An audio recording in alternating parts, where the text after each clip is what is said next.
샬롬. 우리 사랑하는 성도님들이 그동안 여름철 많은 무더위 속에서 수고를 많이 하고 또 힘든 그런 시간들을 보내었는데 이제 9월의 문턱에 들어섰습니다. 특히나 이제 가장 아름다운 또 열매를 맺는 그런 계절이기도 한데 가을을 맞이하면서 우리 사랑하는 성도들과 함께 요한 계시록이라고 하는 매우 소중하고 가장 아름다운 또 아름다운 사랑을 노래하는 요한 계시록을 통해서 하나님의 은혜를 함께 나누도록 하겠습니다. 먼저 우리 찬송가 188장 무한하신 주 성령 우리 함께 찬양을 드리겠습니다.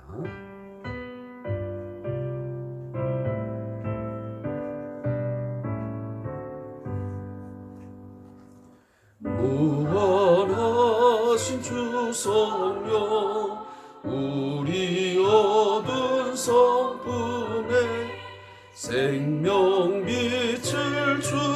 주소서 보혜사시여 우리 죄를 씻으사 피곤한 자 힘주며 이른 양자 주소서 보혜사시여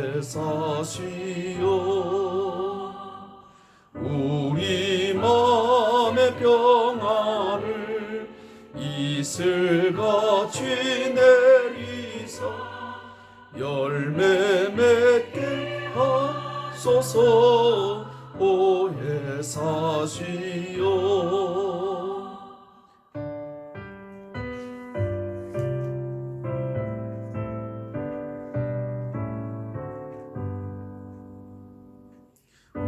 우리들의 연약함 단식하며 도우사 우리 위해 비소서 보혜사시여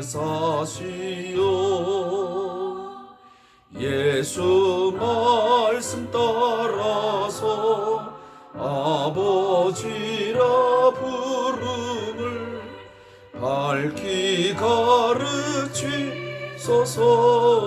보혜사시여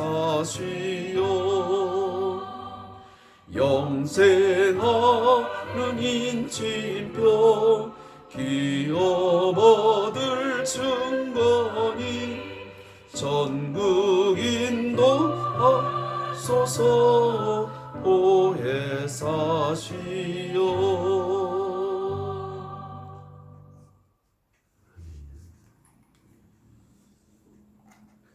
오늘 함께 9월을 맞이하며 요한계시록을 함께 펼쳐 보겠습니다. 요한계시록 성경 66권의 가장 마지막 책에 해당되는 요한계시록 1장 1절부터 우리 마지막 절 20절까지 말씀을 함께 읽도록 하겠습니다. 신약성경 마지막 책 요한계시록 1장 제가 갖고 있는 성경책으로는 399페이지가 되겠습니다. 요한계시록 1장 1절부터 마지막 20절까지 우리 말씀을 함께 읽겠습니다. 예수 그리스도의 계시라 이는 하나님이 그에게 주사 반드시 속히 일어날 일들을 그 종들에게 보이시려고 그의 천사를 그의 종 요한에게 보내어 알게 하신 것이라. 요한은 하나님의 말씀과 예수 그리스도의 증거 곧 자기가 본 것을 다 증언하였느니라. 이 예언의 말씀을 읽는 자와 듣는 자와 그 가운데 기록한 것을 지키는 자는 복이 있나니 때가 가까움이라. 요한은 아시아에 있는 7 교회에 편지하노니 이제도 계시고 전에도 계셨고 장차 오실 이와 그의 보좌 앞에 있는 7 영과 또 충성된 증인으로 죽은 자들 가운데서 먼저 나시고 땅의 임금들의 머리가 되신 예수 그리스도로 말미암아 은혜와 평강이 너에게 있기를 원하노라. 은혜와 우리를 사랑하사 그의 피로 우리 죄에서 우리를 해방하시고 그의 아버지 하나님을 위하여 우리를 나라와 제사장으로 삼으신 그에게 영광과 능력이 세세토록 있기를 원하노라. 아멘. 볼지어다 그가 구름을 타고 오시리라. 각 사람의 눈이 그를 보겠고 그를 찌른 자들도 볼 것이요 땅에 있는 모든 족속이 그로 말미암아 애곡하리니 그러하리라. 아멘. 주 하나님이 이르시되 나는 알파와 오메가라. 이제도 있고 전에도 있었고 장차 올 자요 전능한 자라 하시더라. 나 요한은 너희 형제요 예수의 환난과 나라와 참음에 동참하는 자라.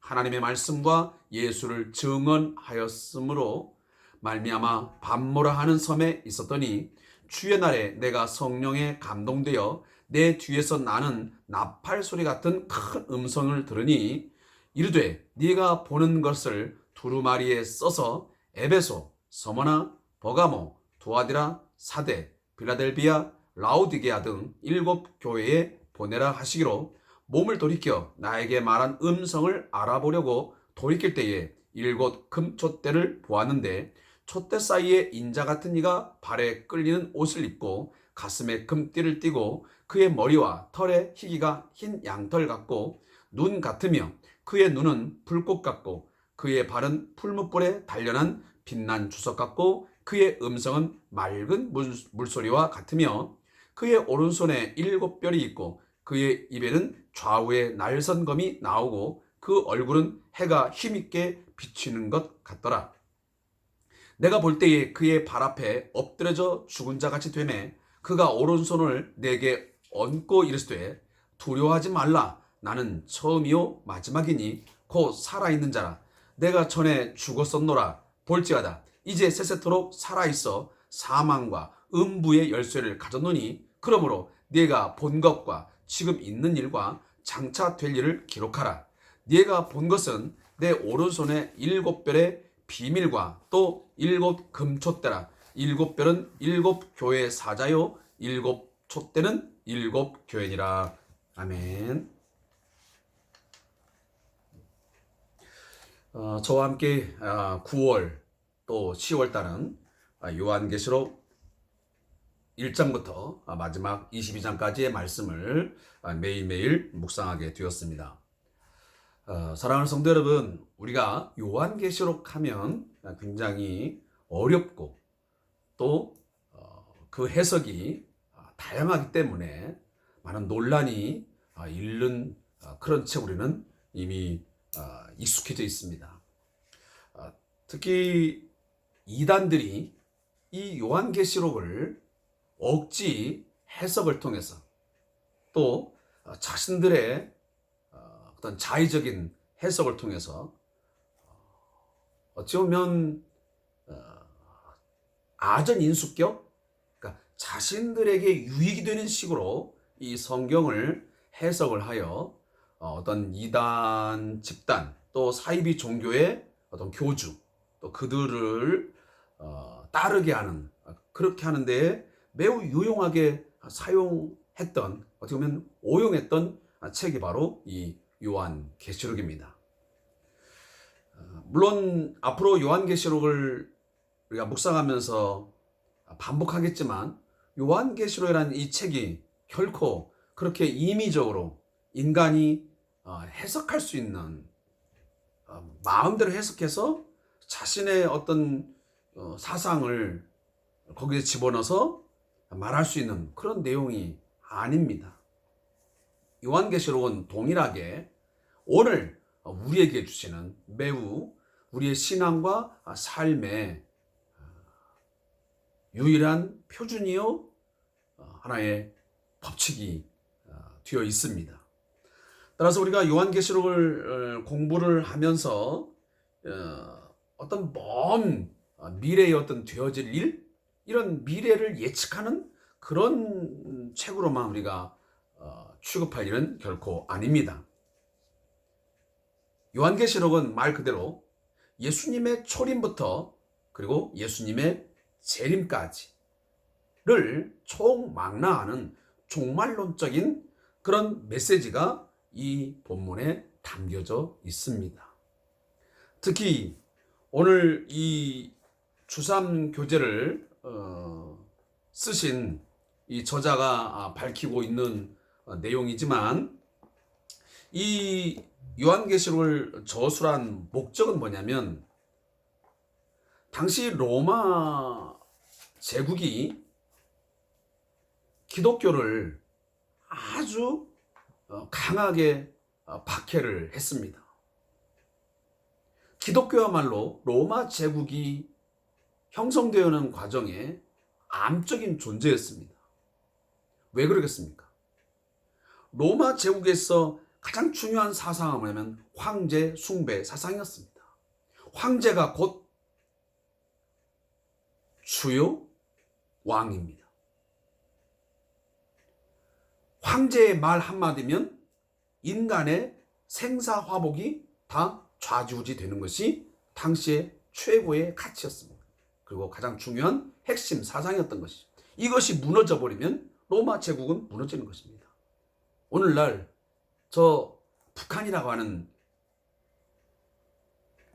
그곳의 주체 사상이 가장 핵심적인 하나의 통치 원리로 통한다면 바로 이 로마 제국은 황제 숭배 사상이 최고의 정치적인 핵심 논리였습니다. 이것을 거부하게 되는 것은 상상할 수도 없던 것입니다. 특히나 지금 요한계시록을 쓰고 있는 이 사도 요한이 활동하던 당시는 이 도미티안 황제라고 그래가지고 AD 한 90년에서 100년에 걸쳐서 그 왕위를 했던 사람이었습니다. 우리 보통 저도 이제 신학교에서 교회사를 가르치고 있지만 로마의 박해는 많은 학자들을 따라서 다양한 해석들이 있지만 보통 1차 박해, 2차 박해, 3차 박해 이렇게 박해를 나누는 경우가 많이 있습니다. 근데 바로 이 도미티안 황제는 1차 박해 때에 활동했던 황제였습니다. 근데 이 황제는 굉장히 이 그리스도인들에게 혹독한 아주 강한 박해를 가했던 유명한 황제입니다.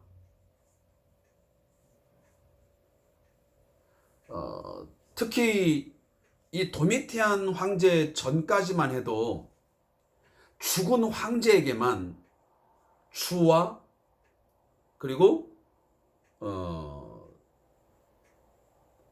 그 신으로, 그러니까 주라는 표현을 이 죽은 황제에만 사용을 했었는데, 이 도미티안 황제는 즉위를 한 뒤에 살아있는 자신이 바로 주다, 큐리오스다, 그런 칭호를 이렇게 호칭을 하게 만들었던 그런 황제이기도 합니다.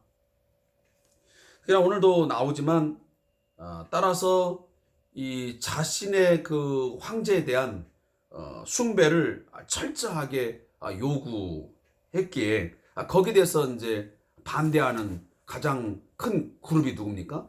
바로 기독교 그룹이었습니다.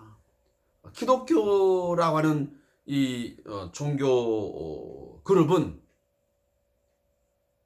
예수 그리스도가 주시다, 온 세상의 통치자는, 다스리는 자는 오직 예수 그리스도, 그분 한 분이시다, 한 하나님을 고집하고 한 하나님을 선포하며 믿는 것이 바로 기독교 아니겠습니까? 그러기에 로마 제국과 이 기독교는 첨예하게 대립할 수밖에 없었고 갈등을 빚을 수밖에 없고 결국은 충돌을 피할 수가 없던 것입니다. 그런 상황 속에서 결국 이 사도 요한도 이 도미티안 황제 때에 이 반모라고 하는 섬에 유배가 되었던 것입니다.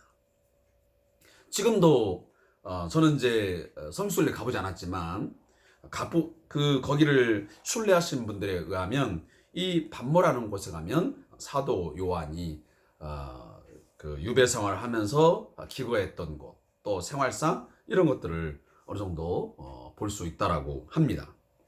어쨌든 제가 오늘 이 내용들을 좀 같이 읽어가면서 이 내용을 좀 정리 좀 하겠습니다.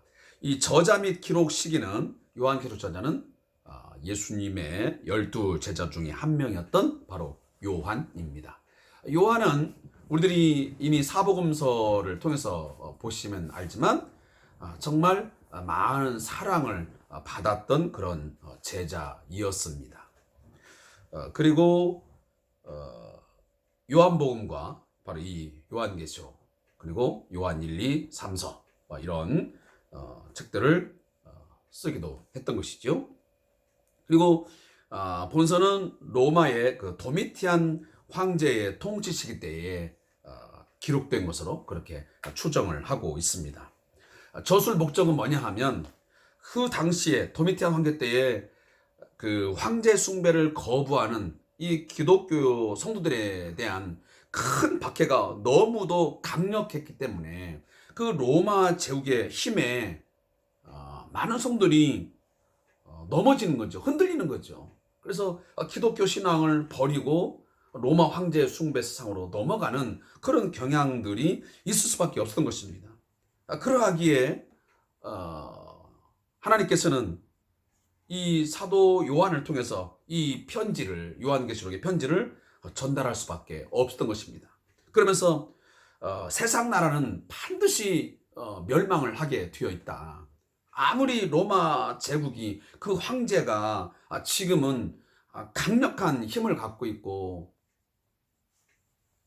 대단한 통치력을 행사하고 있지만 이 제국과 그리고 황제는 분명 다 멸망하고 그리고 망하는 날이 있다.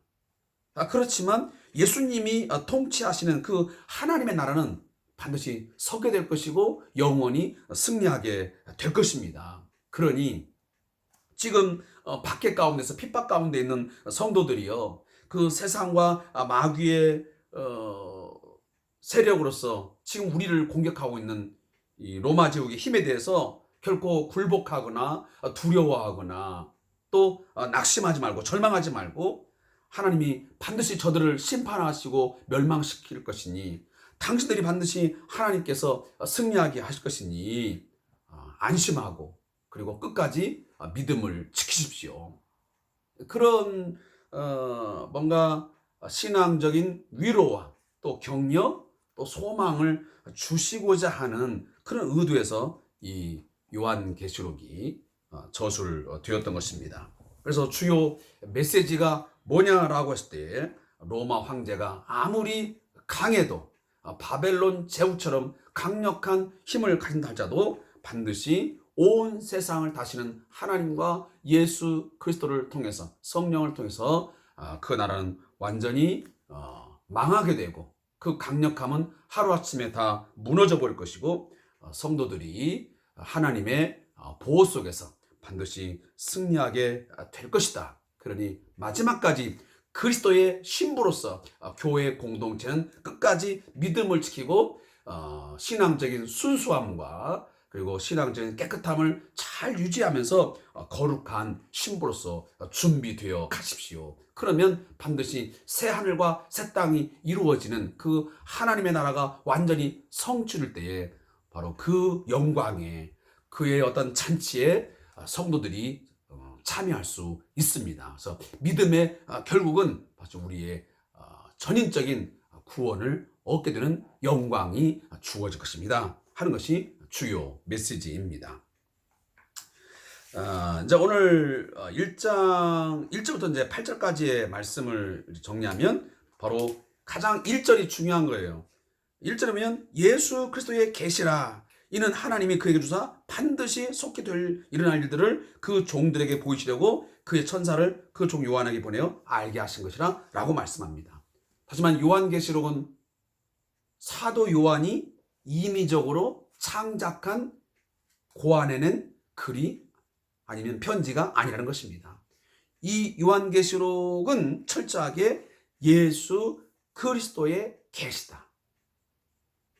다시면 예수 그리스도께서 이 사도 요한에게 주시는 바로 하나님의 메시지라는 것입니다. 그 예수 그리스도가 누구신지, 그 예수를 통하여 마침내 어떻게 영광스러운 승리를 가져오실 것인지를 말하는 예수 그리스도의 계시입니다. 다시 말해 계시라는 말이 무슨 뜻입니까? 바로 드러내다, 밝히 알리다 라는 뜻입니다. 그러니까 숨겨졌던 하나님의 비밀이었는데 이 요한계시록을 통해서 그 숨겨진 그 비밀들을 다시 말하면 이제 드러내겠다는 것이고 알려서 선포하신다는 의미가 오늘 본문에 담겨져 있습니다. 그러면서 이 예수 그리스도의 계시를 하나님이 그에게 주사, 다시 말하면 사도 요한에게 주셔서 반드시, 이 표현은 뭐냐면 요한계시록에 드러난 이 하나님의 이 말씀은 필연적으로 그리고 반드시 이루어진다고 하는 그런 메시지를 이 단어에 담고 있습니다. 그래서 반드시라는 표현은 필연적으로 성취되고야 맙니다. 하나님이 그 일을 이루십니다 라고 하는 확고성을 여기에 점을 찍고 있는 것입니다. 그리고 속히 일어날 일이라는 말은 뭐냐면 지금 당장 일어난 게 아니고 긴박성. 자, 잘 생각해 보세요. 지금 제가 좀 전에 말씀드렸는데 이 요한계시록은 예수님의 초림부터 예수님의 재림까지의 모든 기간을 총망라하는 그 기간 동안에 일어날 일들을 22장까지 담고 있습니다.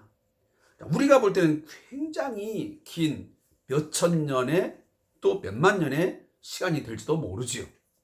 왜? 예수님의 재림은 언제 될지는 그 누구도 모르니까요. 이것이 수천 년이 갈지 수만 년이 갈지는 모르겠지만 그러나 그 시간이라는 것은 우리 입장에서 볼 때 긴 시간이지 하나님의 시간 속에 보면 매우 짧은 시간들이에요. 하루가 천년 같고 천년이 하루 같은 것을 잊지 말라는 표현이 그래서 나오는 거예요. 여기서 그래서 속히 일어날 일을 이라고 하니까 어떤 이단 집단들은 자꾸만 이 성경의 어떤 내용을 가지고 뭐 예전에 보면 뭐 1900 몇 년 몇 월 며칠 날 뭐 예수님이 재림하신다 하는 이야기를 이런 본문 가지고 자꾸만 호도를 해가지고 많은 성도를 유혹해서 삶을 망가뜨리고 그리고 신앙에 많은 그 어려움을 겪게 하는 일들이 얼마나 비일비재했습니까? 그런 유혹에 넘어가지 않으려면 이 성경을 제대로 우리가 해석을 하고 공부를 해야만 그런 사이비 집단 아니면 이단 집단에 넘어가지 않냐고 우리가 건강한 신앙생활을 정상적으로 해 나갈 수 있는 것입니다. 그러니까 여기 속히 일어날 일이라 그래서 뭐 당장 지금 뭐 10년, 20년, 100년이 된다는 게 아니고 이건 하나님의 시간 속에서 속히 다시 말하면 긴박하게 곧 오시리라 곧 되리라 라고 하는 어떤 그 긴장감을 가지고 우리에게 신앙생활할 것을 말씀하고 있는 것입니다. 우리도 마찬가지잖아요. 예수님의 재림이 오늘 밤 12시에 있을지 아니면 내일 있을지 그건 아무도 모르잖아요. 그러나 우리 생각 속에 무슨 마음을 가지냐면 곧 오신다. 이것이 속히 일어날 수 있는 사건이다 라는 것을 가지고 사는 사람과 그 긴장을 풀어버리고 예수님의 재림은 앞으로 100년 후, 200년 후나 오겠지 라고 신앙생활 하는 사람과는 반드시 현재의 삶의 질에 있어 많은 차이를 볼 수밖에 없는 겁니다. 우리는 늘 내 개인의 종말 그리고 예수님의 재림이 곧 온다.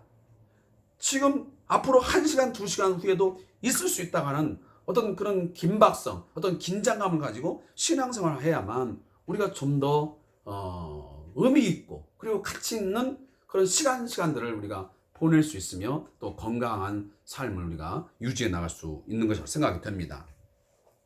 그리고 이제 오늘 또 많은 이야기했지만 또 하나는 이 말씀이 중요한 거예요. 말씀을 읽는 자와 듣는 자와 지키는 자는 복이 나니 때가 가까우면 예수님의 재림 다시 말하면 종말이 가까우면 가까울수록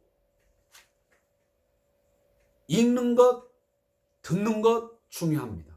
그러나 우리 그리스도인들에게 가장 약점이 뭐냐면 지켜 행하는 데 가장 큰 약점이 있습니다.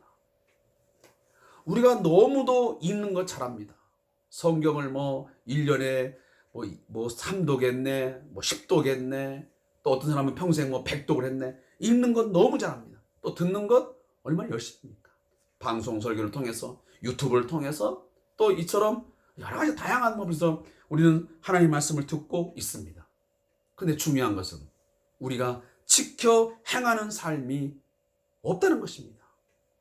이게 결국은 우리 한국 기독교를, 우리 교회를 결국은 힘들게 하는, 또 사회적인 영향력을 미치는데 매우 어렵게 하는 중요한 악재로 작용을 하고 있는 것입니다.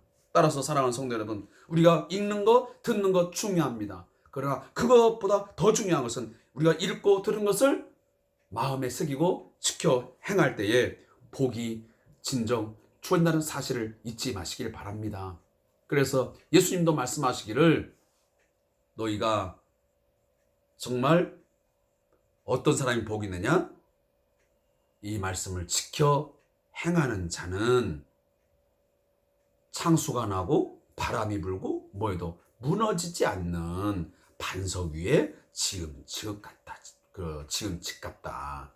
만약 너희들이 지켜 행하지 아니하면 그것은 모래 위에 집을 지은 것 같아서 결국은 창수가 나고 바람이 불고 하게 되면 하루아침에 다 무너져 버린다 라고 하는 그런 말씀을 예수님은 바로 산상수훈에서 우리에게 말씀하지 않았습니까? 그런 내용들을 좀 마음에 잘 새기시기를 바라고, 특히나 이 1장 1절부터 8절까지는 우리가 보통 프롤로그라고 하는 표현을 혹시 들어보셨는지 모르겠습니다. 우리가 보통 에필로그, 프롤로그라고 하는 표현을 썼는데, 어떤 시나 어떤 그 소설을 앞머리를 장식하는 매우 중요한 그 머리끌 그 앞부분에, 그걸 보통 우리가 프롤로그라고 표현을 하거든요.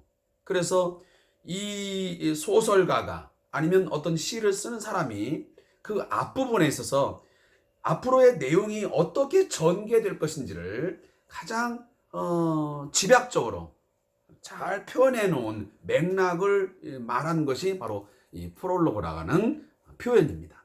그런데 이 요한계시록은 말한 대로 사도 요한이 7 교회에 편지를 써서 전달한 내용입니다. 그러니까 서신이 서신. 그러니까 이 서신의 하나의 중요한 책머리.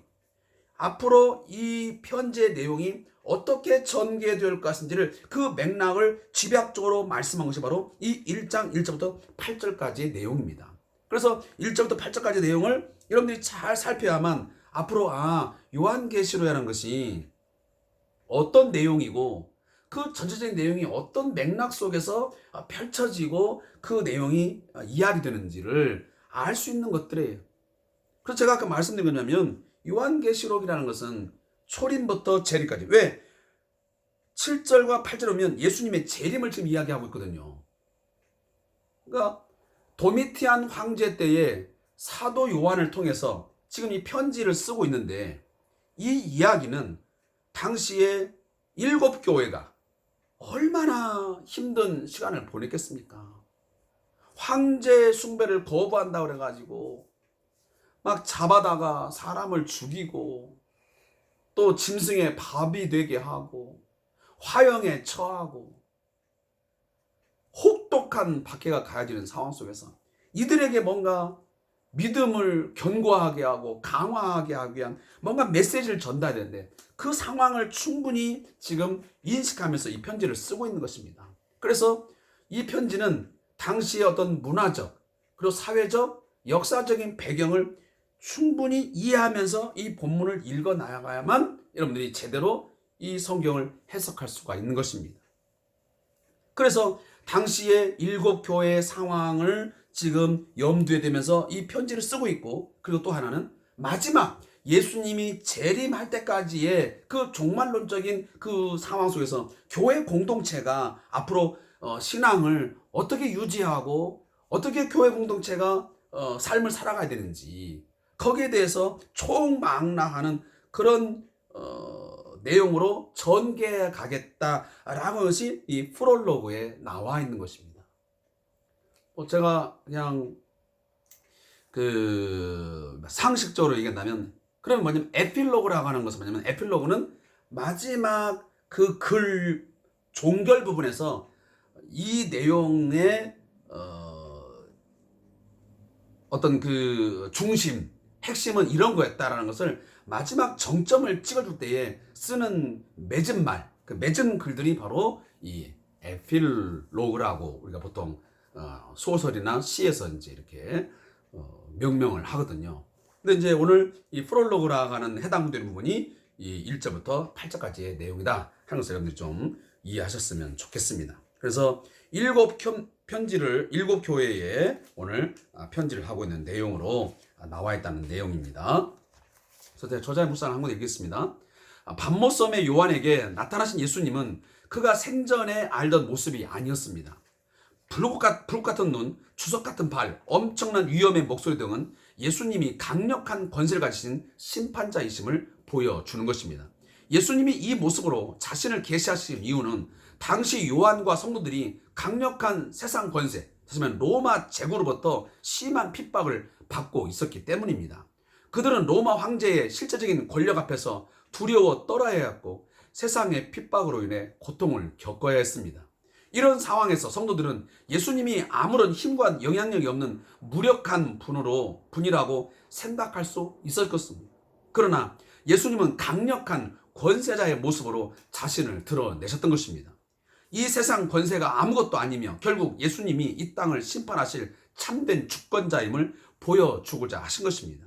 우리도 성령으로 믿음의 눈을 열어 세상의 참된 심판자이며 주관자이신 예수님을 바라보아야 합니다.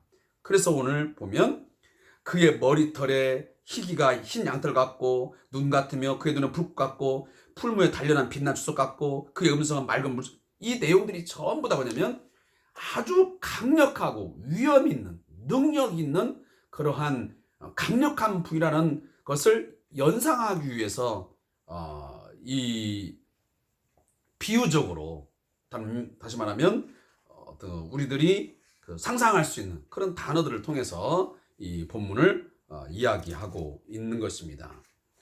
그리고 9절부터 16절까지는 심판주로 오실 예수님에 대한 환상을 이제 이야기하고 있는 거고요. 거기서 비로소 예수님이 지금 에베소, 서머나, 버가모, 두아디라, 사데, 필라델피아, 라오디게아 7교회가 오늘 대상으로 나오고 있습니다. 여러분 나중에 그 인터넷을 보시면 이 교회들이 어떻게 지금 위치하고 있는지를 보려면 이 소아시아, 지금으로 말하면 그 터키 이 지역을 중심으로 해서 이 7교회가 존재했습니다. 그래서 이 에베소 교회가 처음 필두로 해가지고 그 시계 방향 그 오른쪽으로 이렇게 반달 모양으로 7교회가 이렇게 형성되어 있습니다. 안타까운 것은 지금은 이 교회가 예배당 어떤 터만 그냥 어느 정도 남아 있을 뿐이지 모든 교회가 다 무너져 버렸습니다. 참 그런 것들은 오늘 우리에게 많은 교훈과 그리고 우리에게 주는 메시지가 담겨 있다고 생각합니다. 결국은 어떤 건물 또 우리가 보여주는 화려함이 중요한 것이 아니고 끝까지 예수 그리스도에 대한 확실한 신앙과 믿음을 지켜나갈 때에 우리가 그 믿음을 우리가 훗날 인정받게 되는 것이지 아무리 교회 예배당 건물을 화려하게 주고 견고하게 지은다 할지라도 그 공동체 안에 속한 성도들의 믿음이 약화되어 버리고 세상의 유혹과 박해에 무너져 버리게 되면 그것은 아무 흔적도 남기지 않고 다 완전히 소멸할 수밖에 없다는 거예요. 그러니까 외적인 게 중요한 게 아니고 우리의 신앙의 내적인 것들을 강하게 만드는 것이 중요하다라는 것이고 역사의 주관자이신 예수님에 대한 확실한 믿음을 우리가 견고하게 붙들어야 되겠다 하는 내용입니다. 그리고 17절부터 20절까지의 마지막 내용은 역사의 주관자 되시는 예수님을 실제적으로 우리가 보여주고 있습니다. 그래서 예수님은 오늘 본문 18절에 보면 곧 살아있는 자라 내가 전에 죽었었노라 볼지어다 이제 세세토록 살아있어 사망과 음부의 열쇠를 가졌느니 그러면 내가 본 것과 지금 있는 일과 장자될 일을 기록하라. 내가 본 것은 내 오른손에 7별의 비밀과 또 7 금촛대라. 7별은 7 교회 사자요 7 촛대는 일곱 교회니라. 다시 말해 일곱 교회의 사자들에게 오늘 예수님께서 일곱 그 별의 그 비밀, 그 비밀들을 지금 뭔가를 공개하겠다 하는 내용인 것입니다. 그래서 사망과 음부의 열쇠를 가진 자예요. 예수님은 오늘 본문에 뭐라고 하냐면 내가 과거에 죽었었다 한때 쓰면 십자가에 죽었었다. 그렇지만 내가 3일 만에 내가 부활하여 이제는 사망과 음부의 열쇠를 내가 가진 자이다. 너희들의 그 죽음, 삶과 죽음을 결정하고 그것을 좌지우지하는 자는 로마의 황제가 아니고 너희 눈을 볼 때는 지금 당장 너희 앞에 있는 강력한 황제인 그 로마의 황제 같지만 그들이 너희의 삶과 죽음을 결정하는 게 아니고 바로 십자가에 죽었다가 부활한 바로 내가 예수 그리스도가 그 사망과 음부의 열쇠를 가지고 있다. 이 이야기를 오늘 말씀을 통해서 하고 있습니다. 자, 제가 오늘 이제 이 말씀이 있고 이제 마지막 결론을 맺겠습니다. 세상의 역사는 하나님과 관계없이 흘러가는 것처럼 보입니다. 악인이 심판을 받지 않고 교회가 핍박을 당해도 하나님은 개입하지 않으시는 것처럼 보입니다. 이런 상황이 가장 극심했던 때가 바로 요한이 이 환상을 보고 말씀을 들었을 때입니다. 어려운 시기일수록 그 상황 속에 감추어진 하나님 나라의 신비를 계시를 통해 깨닫지 못하면 믿음이 흔들리고 낙심하기 쉽습니다. 예수님이 영광스러운 모습으로 나타나셔서 요한에게 반복적으로 보여주고 말씀하신 내용은 예수님이 역사의 주관자라는 사실입니다. 로마의 황제가 역사의 주관자가 아니고 인간과 우리의 삶의 역사의 주관자는 예수님이라는 사실이죠. 우리의 눈에 예수님은 방관자이신 것 같지만 영적으로는 그렇지 않습니다. 악인들이 판을 치고 성도들이 환난을 당하는 가운데 하나님 나라가 강력하게 확장되기 때문입니다. 지금도 마찬가지입니다. 지금도 세상 나라가 더 큰 소리치고 확장되는 것 같지만 결국은 세상 나라는 멸망하게 되고 하나님과 그의 나라, 그의 교회가 반드시 강력하게 서게 될 것이고 그리고 왕성하게 확장되어 갈 것입니다. 성도는 눈에 보이는 현실을 기반으로 사랑하는 자들이 아닙니다. 성도는 눈에 보이는 현실을 뛰어넘는 하나님의 통치와 능력을 신뢰하는 자들입니다. 그러하기에 무엇을 먹을 것이냐, 무엇을 입을 것이냐, 무엇을 마실 거냐가 우리의 삶의 주 목적이 아니고 우리는 그의 나라와 그의 의를 추구하며 하나님의 다스림과 하나님의 통치를 늘 기대하고 바라고 사는 것입니다. 이런 사람들은 세상이 감당할 수 없는 믿음으로 고난을 이기기도 하고 역사를 바꾸는 주역이 될 것입니다. 무릎기도입니다. 하나님, 예수님이 역사의 주관자가 되심을 믿는 믿음을 주옵소서. 그리하여 믿음으로 현실에 유혹받지 않으며 세상의 압박에 두려워하지 않고 살아가게 하옵소서. 아멘.